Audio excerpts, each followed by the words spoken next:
Kamu mungkin sudah tahu bahwa gula itu makanan atau minuman yang perlu kita hindari karena menyebabkan banyak masalah kesehatan.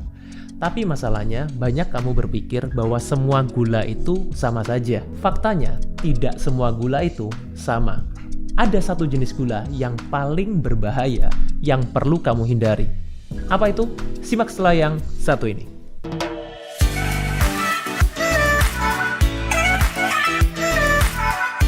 Oke, jadi sebelum masuk ke materinya, saya akan intro dulu, saya perkenalkan dulu yang ada di meja ini. Healthy Cook. Jadi Healthy Cook ini adalah provider makanan sehat yang berdomisili di Surabaya. Jadi ada cateringnya, juga ada cemilan-cemilan sehatnya juga. Spesialisasinya Healthy Cook ini adalah personalized healthy catering. Maksudnya gimana? Bukan healthy catering yang biasa, tapi juga bisa menyesuaikan dengan kebutuhan tiap orang perorangan. Sesuai goalnya, sesuai kondisi kesehatannya, yang disesuaikan dengan kebutuhan masing-masing individu. Oke, sekarang kita akan masuk ke materinya. Halo Sobat Sehat, jumpa lagi bersama dengan saya Dr. Hans di channel kesayangan kita SB30 Health episode Panas. Panduan nutrisi tanpa sensor. Dan kali ini, sesuai yang tadi saya katakan di awal, saya akan bahas mengenai ini jenis gula yang paling berbahaya. Yes, mungkin selama ini Sobat Sehat tahu beberapa jenis gula yang ada di pasaran. Contohnya seperti gula coklat atau sebutannya adalah brown sugar. Ada yang menyebutnya adalah gula merah. Kemudian ada juga yang bilang, oh ada lagi dok yang lebih sehat, gula aren. Ya, atau sebutannya adalah palm sugar biasanya. Kemudian gula batu yang bisa dipakai di beberapa minuman. Kemudian juga gula kelapa atau yang disebut juga dengan coconut sugar. Kemudian juga gula putih. Nah mungkin kalau menurut Sobat Sehat, mana nih yang paling berbahaya dari 5 jenis gula ini? Mungkin beberapa dari kamu akan berpikir, oh gula putih dok yang paling berbahaya. Yang lain kayaknya fine-fine aja deh, sehat-sehat aja deh. Menariknya, semua jenis gula ini sebetulnya punya kandungan yang sama. Meskipun dalam arti dibedakan biasanya, oh ada glycemic index yang sedikit lebih tinggi, ada yang sedikit lebih rendah. Tapi semuanya tersusun dari komponen yang sama. What is that?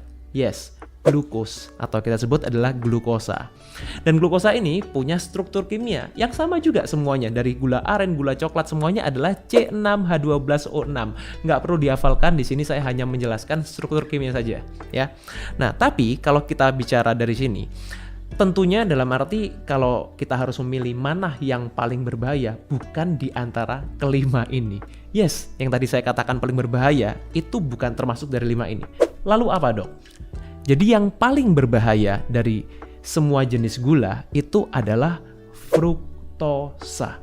Yes, fruktosa. Mungkin beberapa dari kamu pernah dengar ya istilah fruktosa, glukosa buat yang pernah belajar dulu waktu IPA, waktu sekolah ya. Ada juga yang disebutnya laktosa, galaktosa, maltosa. Sebetulnya jenis-jenis ini sudah pernah saya bahas di video, mungkin bisa dicek video saya sebelumnya mengenai karbohidrat. Itu saya pernah bahas lebih detail ya mengenai jenis-jenis perbedaan gula-gula ini. Tapi di sini yang ingin saya lebih tekankan adalah mengenai di mana sih yang paling berbahaya, karena tidak semua gula itu sama. Meskipun fruktosa ini punya struktur kimia yang sama, yaitu sama dengan glukosa, C6H12O6, secara struktur kimia sama, tapi ikatannya, penyusunnya, ya, mengenai arrangementnya, jadi bagaimana dia diletakkan, kalau kita pernah belajar mengenai kimia, itu yang berbeda. Dan ini adalah dia mengandung yang namanya ketoheksos, ini adalah komponennya. Ya, jadi penyusunnya, jadi susunannya yang berbeda. Meskipun jumlahnya atomnya C-nya sama, H-nya sama, O-nya pun juga sama. Tapi bagaimana dia tersusun, ini yang menyebabkan fruktosa ini lebih unik. Nah, tapi di sini masalahnya bukan unik yang baik, tapi unik yang perlu kita hindari.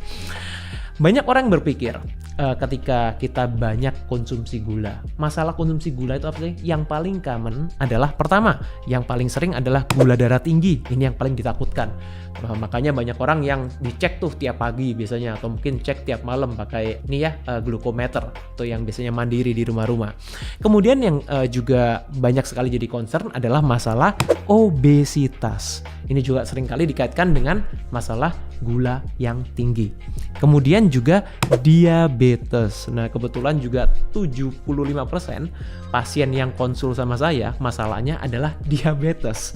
Jadi ini suatu hal yang sangat sering saya dengar secara pribadi. Ya, jadi dan seringkali, "Dok, saya itu nggak sering konsumsi yang manis-manis kok. Kok bisa ya kena diabetes ya? Padahal saya nggak sering konsumsi gula, Dok. Saya tuh jarang kok minum yang manis-manis." Mungkin ada sobat sehat yang mengalami seperti itu, boleh komen di bawah ya. Mungkin sama dengan pasien-pasien saya yang konsul dengan saya yang punya masalah diabetes tapi tidak merasa konsumsi yang manis-manis. Kayaknya ini pasti ada something wrong nih, Dok. Pasti ada sesuatu yang salah nih yang bikin saya diabetes, atau mungkin hasil cek labnya yang salah. Well, kita kembali lagi ke sini dulu ya. Mengenai jenis gula yang paling berbahaya. Lalu kenapa, Dok, fruktosa ini? Ya, fruktosa ini dalam arti berbahaya kenapa? Pertama, kita perlu tahu dulu bahwa fruktosa itu tidak meningkatkan gula darah secara langsung. Nah, ini sebabnya banyak sekali orang-orang yang biasanya juga ini yang jual produk-produk ya, saya nggak perlu sebutkan produknya apa, banyak yang menawarkan ke saya, "Dok, ini bagus nih, Dok, ini bisa buat pasien-pasiennya, ini bagus, ini produknya tidak meningkatkan gula darah."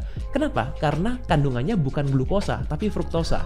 Ingat, yang kita cek selalu ketika kita di pagi hari glukometer itu untuk mengecek glukosa. Tentu saja ketika kita konsumsi fruktosa, gula darahnya tidak naik. Karena apa? Karena itu bukan glukosa. Sesimpel itu jawabannya. Nah, tapi pertanyaannya, apakah ini aman kalau tidak meningkatkan gula darah? Nah, ini yang menarik. Oke, ikuti dulu. Lalu ada apa, Dok, dengan fruktosa ini? Ada apa? Kalau memang ini tidak meningkatkan gula darah, terus kenapa katanya Dr. Hans kok ini bahaya? Itu. Pertama, yang perlu sobat saya tahu, yang pertama adalah fruktosa itu hanya bisa dimetabolisme di liver kita. Itu. Mungkin zaman-zaman dulu, mungkin di zaman-zaman 30 tahun, 40 tahun yang lalu, banyak orang yang punya masalah fatty liver itu terjadi karena etanol atau alkohol. Nah, tapi belakangan ini, ya mungkin sekitar 10 tahun terakhir ini, banyak sekali orang-orang yang punya masalah fatty liver juga, tapi bukan karena alkohol, tapi karena apa? Karena fruktosa tadi ini. Karena apa? Karena fruktosa itu hanya bisa dimetabolisme 100% di liver. Bahkan alkohol itu tidak 100%. Ada beberapa, sekitar 90% sekian, saya lupa pastinya.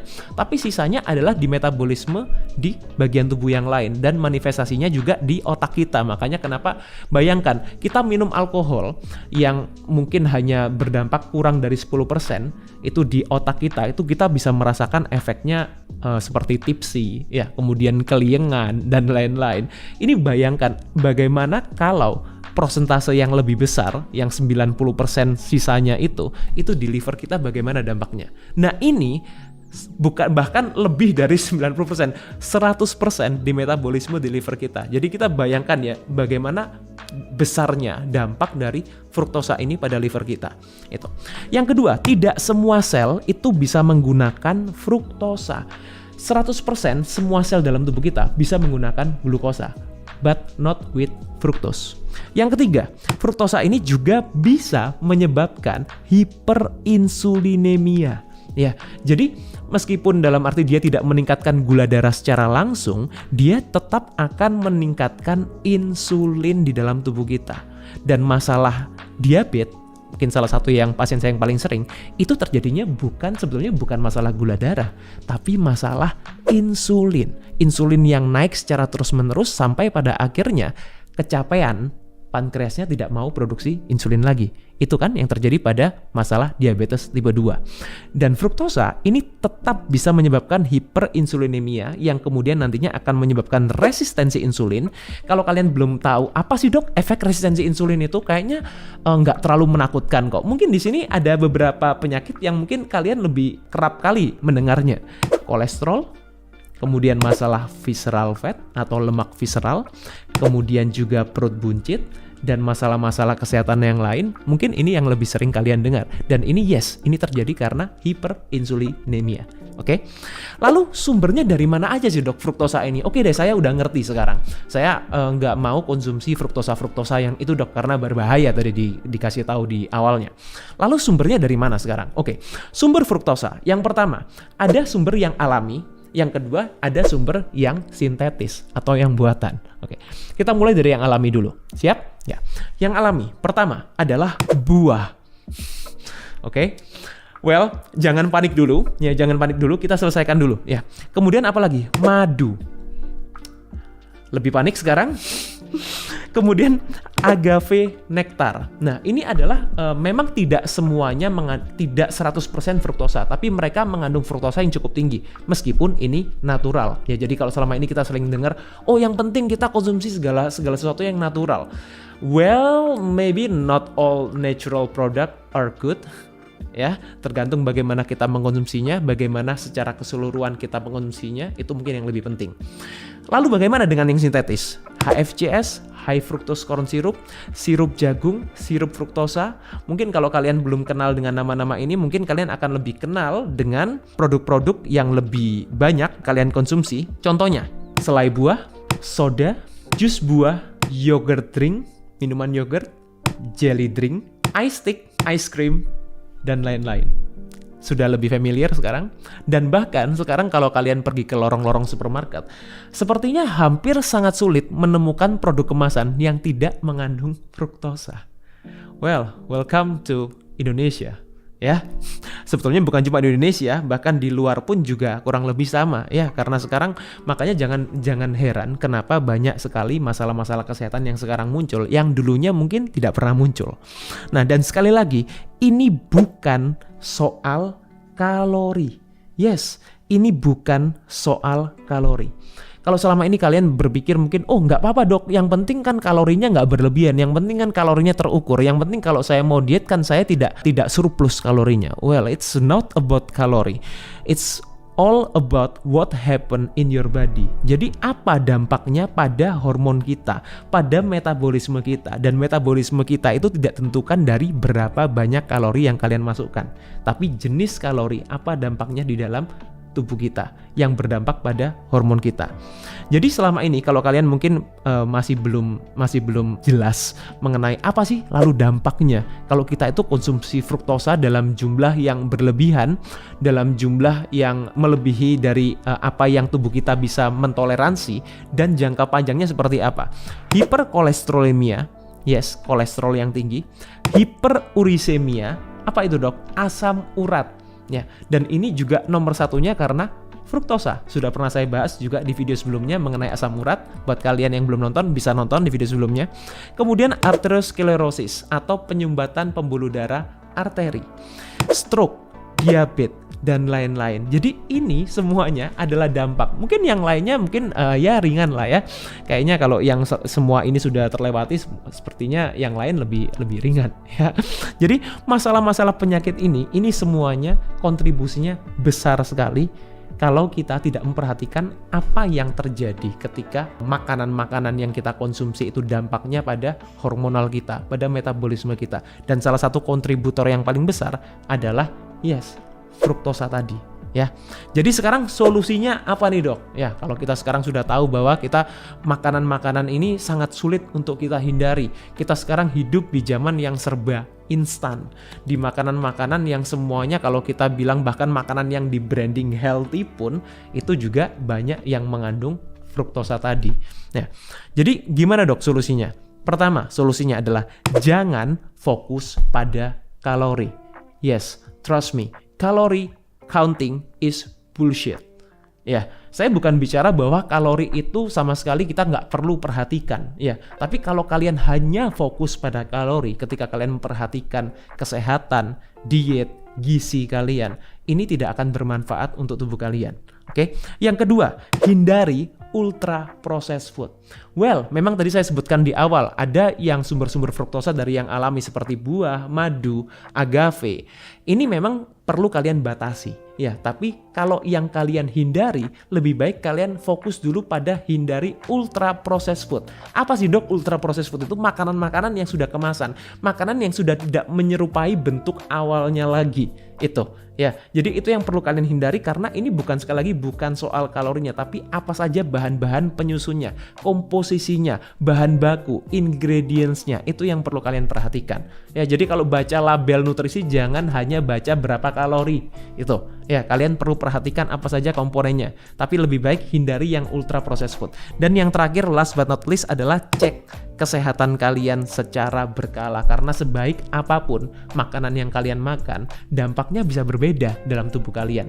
Karena itu kalian perlu cek lab, ya, kalian perlu konsultasikan ke dokter ya mengenai kondisi kalian, terutama buat kalian yang sudah punya masalah-masalah yang di hasil lab itu sudah mulai ada bintang-bintangnya, SGOT-nya, SGPT-nya, kemudian seperti insulin puasanya, kemudian bun, kreatinin, fungsi ginjal dan lain-lain.